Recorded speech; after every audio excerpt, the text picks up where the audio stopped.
And just finally, Senator, that I agree with your statement. I also agree, as said with Senator Peralta, that we should be in regular dialogue. We are very happy to be in regular dialogue with the legislature because there should be a partnership.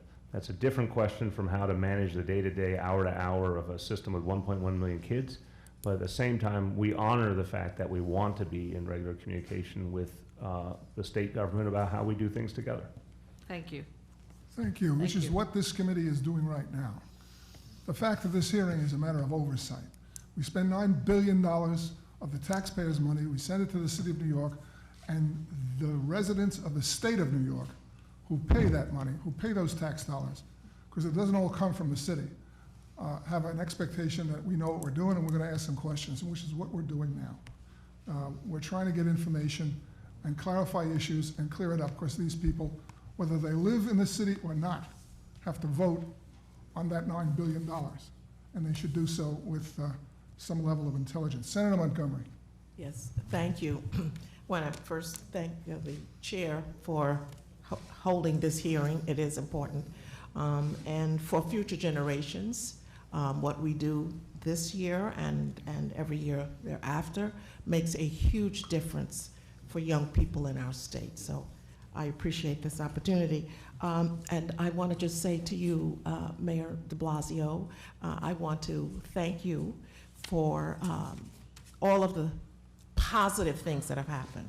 I must correct you in saying that prior to your becoming mayor, we did have some huge issues and problems with the system.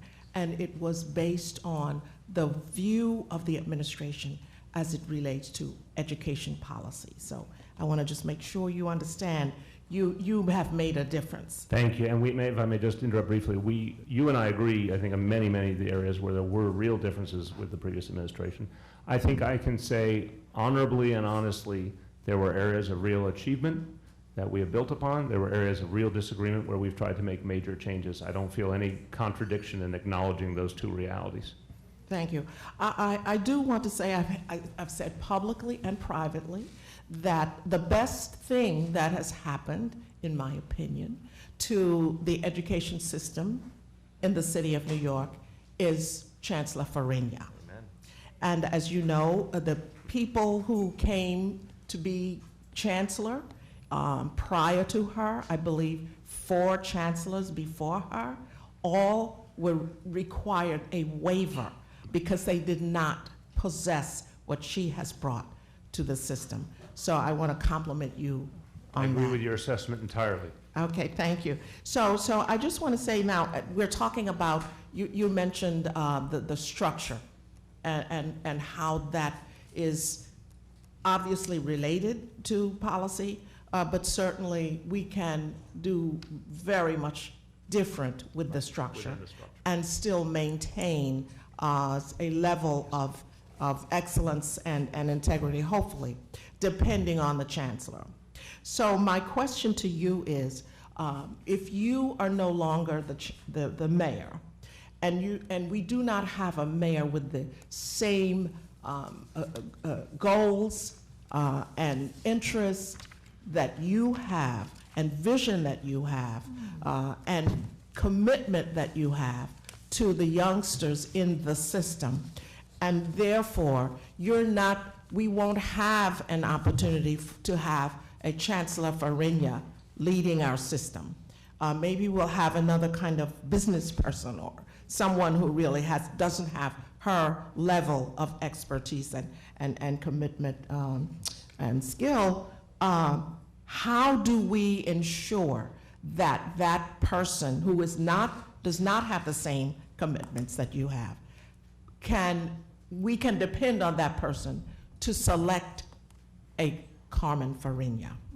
Well, I appreciate the question, and it's obviously a question about democracy. Look, I would argue, again, that this system is the best way to achieve things for our children, regardless of who holds the mayoralty. Because at a very minimum, it has helped to create efficiency. It has helped to create reform. It has helped to end some of the corruption, that was so consistent, sadly, in the old reality. I believe that is just structurally true. And I also think, as a matter of democracy, if there's a single person in charge, and that person is in the glare of the lights every day, and I can certainly attest to that fact, anything that I decide in terms of our schools will get an immense amount of scrutiny.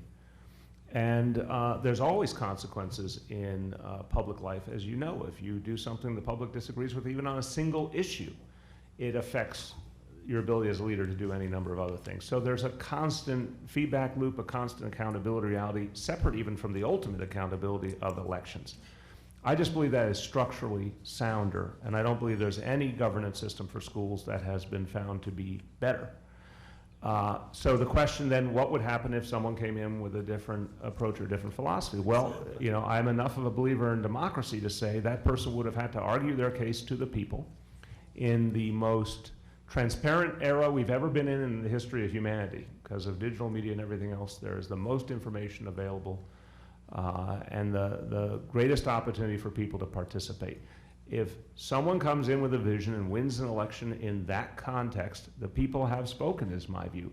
But then they will be held accountable every day in a variety of ways. And we're proud of having reinvigorated the community education councils. We're proud to have a panel, a PEP that is vibrant, that debates issues, that often demands changes and revisions. So I think the current iteration, as we are applying what you have granted with mayoral control, is a more democratic one, a more rooted one in the community. And I believe history tells us it's hard to go back in a good way, that now there is an expectation of a PEP where these debates will take place. There's an expectation of CECs that will strongly advocate for the needs of communities. There's an expectation that every Saturday, you know, CEC presidents are meeting with the chancellor. It's hard to put those genies back in the bottle in a good way.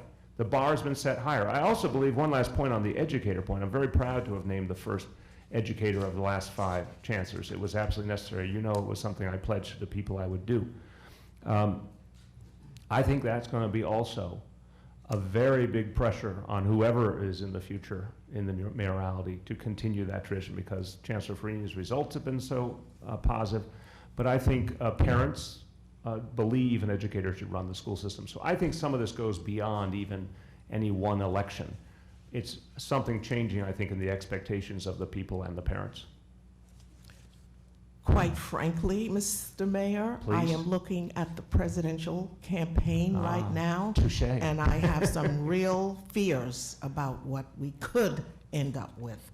But not to belabor that. But I do, I'm sorry, just very quick, Yeah. I do believe the local level, Yeah. there's a much higher level of accountability and a very specific, tangible scrutiny at the local level than what we are seeing. And I hear your point loud and clear on the national level, but I do think there's a difference. I should hope so. Then the question that I have to you too, related to the structure, is that people seem to believe that any change in the current system, any reform, you know, broadening the number of decision or appointments that could be entities that could be appointing people to the PEP or the board or whatever, means that we now have to go back to the old system of community school boards. I do not believe that. In fact, the first part of the reform of the mayoral, the issue of restructuring the board was that we removed some of the authority of the community school boards, which I thought was a good thing. Then when we moved to the point where the mayor had sole control of the entire system, because essentially that's what we're talking about. Who is the ultimate single authority? And that now is you. So you make all decisions, including who is the chancellor and who the majority of the people are on the PEP. That is the problem that we have, because You are a mayor for 4 years, possibly 8 years. We come in then with another mayor for another period of time. The last mayor was 12 years. So how can you then say that there is accountability that is spread throughout the structure? And can we make changes that do not require going back to the community school board, but that at least provide some level of accountability to the people and especially to the children of the system in our city? I believe there is tremendous accountability right now. I really very much respect the question, but again, the people make that decision in a way that was never true before mayoral control. And you know, you and I, I'm sure, both didn't always agree with the judgment of the people on who should lead the city, but the people decided. So I think the much better approach is what we have now. Someone runs for mayor, lays out a vision. They are responsible for achieving it. They are held accountable every day. Any misstep will be noted, any success, it would be nice if that's noted too, and then, you know, they have to see if they get their employment contract renewed. But there's all sorts of pressures created by all levels of government in terms of accountability, created by the media, created by parents, created by PEP, created by CEC. There's plenty of oversight, questioning, scrutiny, critical thinking, and I think it adds up to, and I can say, having lived it now for almost 28 months, that it is not, by any stretch of the imagination, sort of a isolated dynamic where someone in my role is making decisions with no reference to all these other voices and all these other concerns. It's a constant daily reality of listening to all the other stakeholders and ultimately making decisions. But what I would argue is where we can't go back, and it's not just a matter of the community school boards. We can't go back to a system where there's not a person who makes the ultimate decision and can make it in real time. Because I know you agree with us on what pre-K has meant, and I really appreciate your support and everyone's support here for our pre-K initiative. There is no way on earth it could have been achieved in 2 years if there wasn't enough capacity in terms of decision-making and driving an entire government to a goal. If that was not held by the mayor and the mayor alone, it would not have worked. The same with after school, the same with computer science for all, the same with AP in every high school. It just wouldn't have worked. I can say that for a fact. And the proof is in the pudding of what happened before. Look how many times, as the chancellor described, there was no stability in our school system. Things didn't move. We had horribly low levels of achievement. Folks who were underprivileged to begin with got more underprivileged in our schools. And chancellors were constantly cycling in and out, and there was no forward motion in the greatest city in the country. So our schools were not the greatest.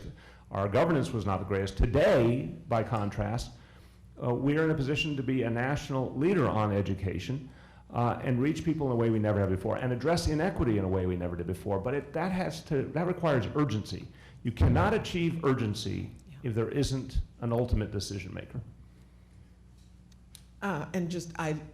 Having lived through the prior administration under this system that we have, the mayoral control, there was so much upheaval in the system that it was just an incredible experience. So you have brought stability, but I'm not sure that what we have offers us in future years and for future generations the kind of stability that you're talking about, unless the person brings to that position a commitment to that.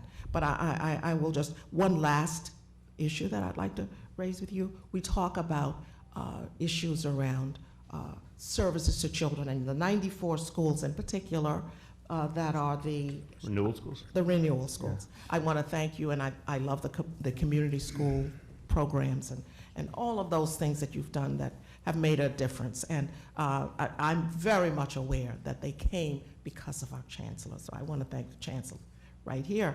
But I just want to ask you, how many of those 94 schools have a school-based health clinic that provides health and mental health services to the children in those schools. We'll get you the exact numerical quote unless one of my colleagues has it now.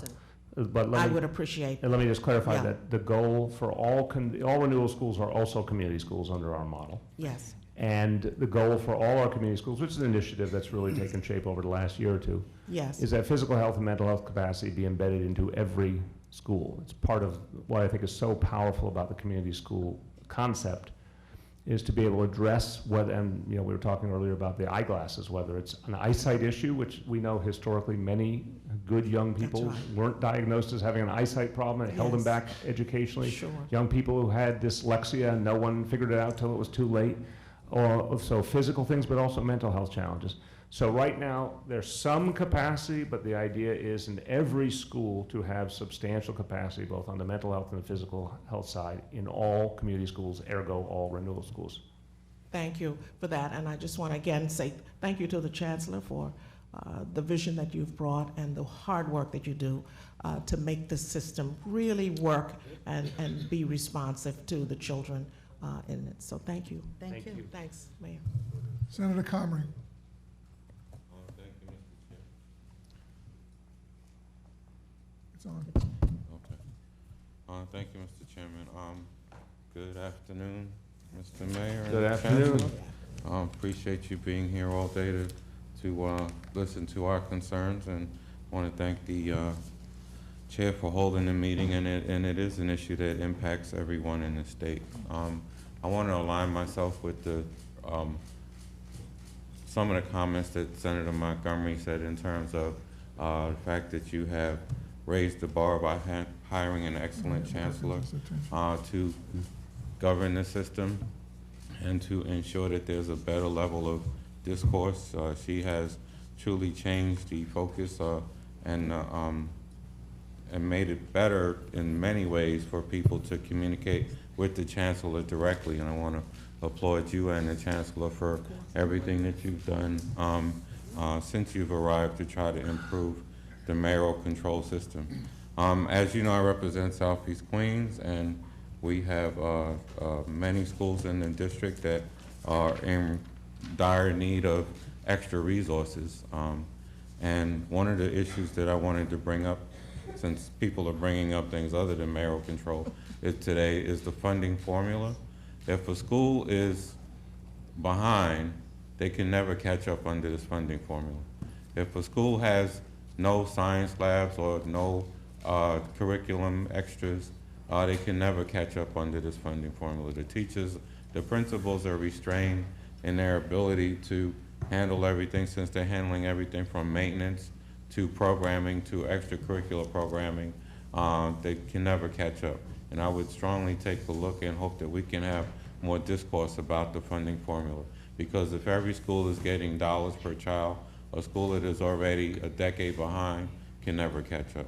And I would hope that we address that more clearly in a different venue. May I speak to that for a moment, Senator? Sure. I want to repeat, because I think it's important, that to the previous point from Senator Montgomery, so all the renewal and community schools, that's a total of 130 schools, are, as of September, will be at 100% of fair student funding. Right now, thank you to the support you provided in the budget for education aid. We are now at 91%, average 91% across the entire system of the fair student funding standard. No school at this point is less than 87. If you will help us similarly next year, we will take that citywide average to 92.5%. The floor will become 90%. If we continue on the same pace with your help, we will have resolved the fair student funding issue by fiscal year 21. We will have every school in the city at 100%. So I do deeply appreciate the point that there has been an injustice done, and that it doesn't change overnight. I'm not for a moment underestimating that challenge, but I do want you to know in real time we can right that wrong and then move the whole system forward. Also, I want an example. That's good to hear. I wasn't ascribing that problem to you. No, I understand. I'm saying your administration is addressing it, but as we move around to schools, and there are schools that are having problems because they don't have the facilities to keep up with other schools in the system, You know, my district has one of the highest median incomes for any district in the city, in the state. But parents are mobile, so they take their kids to the schools that have the computer labs, that have the extra programming. I have many parents in 29 that will take their kids to private school, even though the local school is closer, because the schools don't have the amenities that the other schools have. And because of the funding formulas, these schools can't catch up to provide the things that private schools can have. So I have parents that will take their kids to Elmont and fake addresses, or take their kids to the St. John's Prep or other schools, as opposed to parents that are staying in the local schools. And we need those parents in the local schools, because those are the parents that tend to be more active. They would be helpful to the PTA. They would be able to provide resources.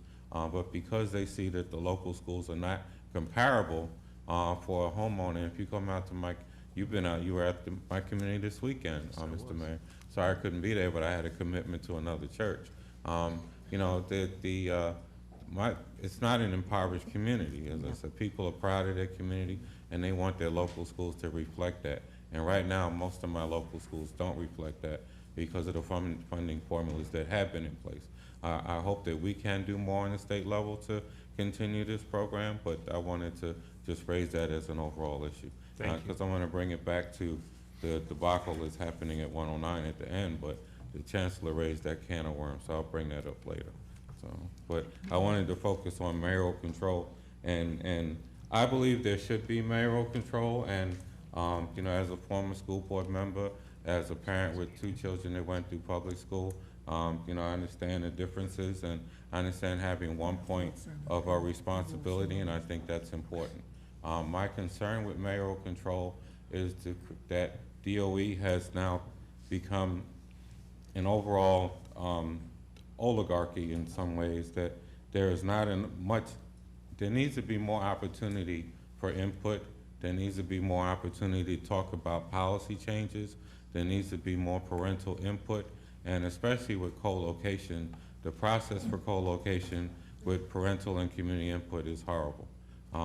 The points of opportunity for parental or community input is not proper throughout the whole collation process, and I would hope that, you know, as part of mayoral control, we take a hard look at transparency throughout that whole process. Well, look, I appreciate that, Senator. You and I have known each other a very long time and served together in the council. I want to affirm to you, we have a disagreement, I think, on the evolution of the co-location process. I think it was horrible. I think we 100% agree, and I think it has more work to be done, unquestionably. Right. And I'm not saying there aren't some examples where since we came in, we got it right, and I'm sure we've made mistakes. But if you look at the whole city and everything that's been moving, CECs have become stronger, much more membership, much more engagement with CECs. PEP is an entirely different environment where there's open dialogue and debate, and some things actually change because of that open dialogue and debate. What we're doing at the school level, as I said, on a potential co-location, we don't just send anybody, we send a deputy chancellor to go and meet with parents, walk through the building, look at the potential ramifications. These are points in time. We have a lot more to do, because I was a public school parent, as I said, until June. It's a pretty recent experience in my life. The system won't work if parents are not fully engaged. We're very proud more parents are coming to parent-teacher conferences. We're very proud that the contract requires weekly engagement with parents by teachers, but we're at a point in a progression. So I would only argue to you, our goal is to deepen the amount of parent involvement and input. But I can say to you very personally, as the person ultimately responsible, if you or anyone else raises a concern to me, it's taken very seriously. You know, the dialogue we had with Senator Felder earlier, those were real issues that our special education parents were going through. Real changes were made, and I could go through a host of examples like that. And I think Senator Montgomery's point is fair, that maybe you didn't see that in the previous administration. I do understand that. I felt the same way often. But I also have faith in democracy. Democratic process led to leadership in our city that it heard loud and clear that parents wanted more voice in their schools, but also wanted effective and efficient and clean, and, you know, in every sense, schools. So I think we're getting there on that front. But I affirm to you, because it's to the point the chairman made, if any member of this committee ever says, here is a specific problem that I feel is not being addressed, even in an individual school, we take that very seriously. And I'm responsible for making sure there's that follow-up. There's no doubt that your office has been much more responsive than I said in the beginning. The Chancellor has been very responsive and her staff. I'm just still getting feedback from many parents around the system that they don't feel that they have a positive impact on engaging the system and creating policy and raising issues and getting real feedback from that. And I think that that's something that we can work on. I also think, if I may interrupt, I apologize. I think we're not doing a good enough job at times communicating to parents both some of the things we're doing and some of the areas where we need their response to figure out if we're getting it right. I think that's an area where we have to improve. But in a very tangible sense, whenever you hear that feedback about something specific, I welcome it. And I know the Chancellor does too, because we want to improve that reality with the parents. And I think also, to some degree, it's about communication. Because I did do a town hall meeting, actually in District 29 about 2 months ago, and it was standing room only. But even in that audience, they asked a question as to why don't we have a prep course for our students for the specialized schools. And in the school that we were having the town hall meeting, there is a prep course.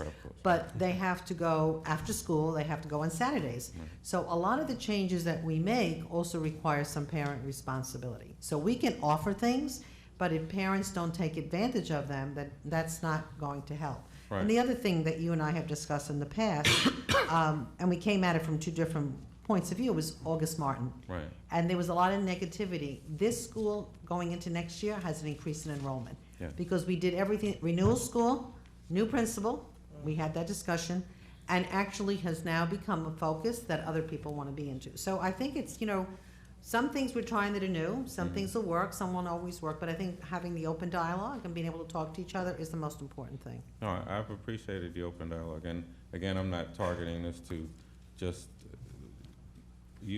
again, your office has been helpful and your office has been responsive, but there's still some things that can be corrected. Absolutely. The opportunities to ensure that the parents feel that they can engage.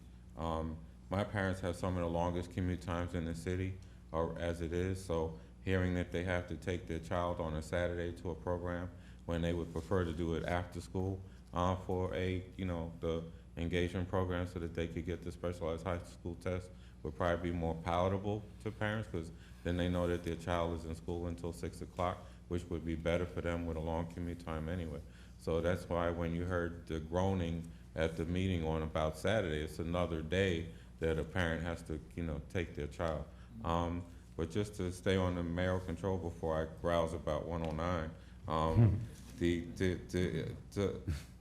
MWBE vendor opportunities under mayoral control and how that is done, and I would hope that there would be a quarterly list of the projects that were let and the opportunities that were given to MWBE so that they can come. I have more people that are desiring to be vendors that feel that the system is difficult for them to navigate. I know it's easier than it was because I looked at the website recently, but it's still a problem for people to access. And I would hope that there are more vendor hearings or pre-vendor opportunities so that they could discuss that. Just quick comment on that. Right. So about 1.6 billion in MWBE contracts in the last year.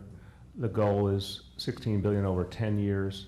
DOE was not part of any mayoral vision around MWBE in the previous administration. We now include DOE in our goals to hold them to the same high standards we're holding everybody else to. But there's no question, again, as a communication area, we must do much better. We have a lot of opportunities people are not hearing about, and we're trying to fix that rapidly. We were trying to make the certification process much easier, and Commissioner Greg Bishop at Small Business Services is responsible for that. I think has done a lot to improve that situation. He's a great commissioner. We're very proud, but so the point is, this is an area where I want to fully say I'm not satisfied that we are yet certifying as many people as we can and making as many opportunities as clear as they can. But I know the will is there, and I've met literally with all my commissioners to tell them this is mission critical to improve this situation. Well, the vendors have heard your desire to go to 16 billion, so you're getting more people excited about it, and easier that the system is accessible, and pre-big conferences would make that a lot better also. Thank you. I just want to applaud you for getting that done, and also share with you the frustrations that they're having with accessing the system. So, but I think it's a great program. You know, going back to the policy-making issue, again, I think that if there are opportunities on a regular basis for parents and other interested parties to have public input on policy and agendas, I think it would be helpful to the entire system as well, and I hope that we can continue to see more of that. Finally, I do have to, you know, bring up 109 because the Chancellor mentioned it to Senator Golden, the co-location. There's a big problem when you have a school that already has a predetermined outcome before the parents can get involved. And unfortunately, as you laid out earlier, the typical co-location process was not followed here because applications were sent out to the to prospective parents for their children to apply before there was a PEP vote. And the PEP vote was scheduled for last month due to my intervention and Councilmember Garodnick. You know, it still hasn't happened yet, but when you have a school that has gone through a principal change which destabilized the school, which hired a principal that was a former student at the school, but then has just suffered because they had a problem with a student that committed suicide at the school and still destabilized the school, and then a larger problem where they have not had a capital upgrade other than Reso A money in the building for 18 years, you know, it makes it difficult for the school to get stabilized. Now they're going to face a co-location, you know, when you have a population there where you're going to put a high school with a junior high school, it's just not fair to the school. And the process, as you laid out, was not properly followed in this respect. You know, I understand the need to try to accommodate the surge of charters that are trying to apply to become schools, but we also have to consider the needs of a community that's undergoing a rebuilding process, in a community that is exploding in population as well, changing in their socioeconomic status and their cultural status. The children that are attending that school tend to be undersized because they're coming from communities that their children tend to be smaller in stature, and they're going to have to now worry about high school children coming in there. And the whole process of a school being told that they now have to put up with a charter school coming into their building when they're now being promised resources for the charter school, where the children in the charter school are going to be treated in a different class and in a different way than these schools, is going to create a tale of two cities in the school. And I know that you don't necessarily believe that, but I can tell you that from the other issues with charter co-location, it creates a problem and a self-esteem issue for children when they're in middle school. Middle school kids are crazy anyway. They're going hormonal, they're going through changes, they're going through a reclamation of the school, and now we're dealing with the fact that a charter school is being dropped on them without them having an opportunity to impact it. And you know, I have a problem with the co-location process because the opportunities for parents to ask questions are done in the unofficial hearing, not the official hearing. They're not, and get answers to their questions are done at the unofficial hearing. The official hearing, parents can only make statements, and there are people that are there that they're not familiar with other than the superintendent that has to listen to the questions. There's no opportunity for discourse or debate. And also, when it gets to the next level, there's no opportunity for parents to have discourse or debate. So I think that that's a major problem with the co-location process, and I think that that's something that needs to be adjusted under mayoral control as well. But I would appeal to you that the situation at 109 is not fair to the self-esteem of those students. It's not fair to the rehabilitation of the school. It's a school that, with given the opportunity, could be a shining star middle school with a high-performing students and services if it were given, but it hasn't been given that opportunity. Well, as you know, we forestalled the vote. We've been talking to the CEC members. We have been meeting with all the constituents, including the superintendent, and the vote will be taking place this month. that doesn't, you know, we don't know the outcome, that's what a vote is all about, but most importantly, we have highlighted that school, it's an arts-focused school, I understand that it's gonna continue to be an arts-focused school, but I do wanna say that at no point did the parents think that the students who might apply to school, to the charter school, were not told that it was specifically gonna be in any one place. And to say that the New Vision's charters, because this is a New Vision school, has in general been very good partners and have brought things to the table in a co-location, something that has to be said. But at this point, it's still being discussed. It is being discussed with the communities, and we should have a decision at the PEP meeting. And again, hopefully there'll be something that will work well for everyone.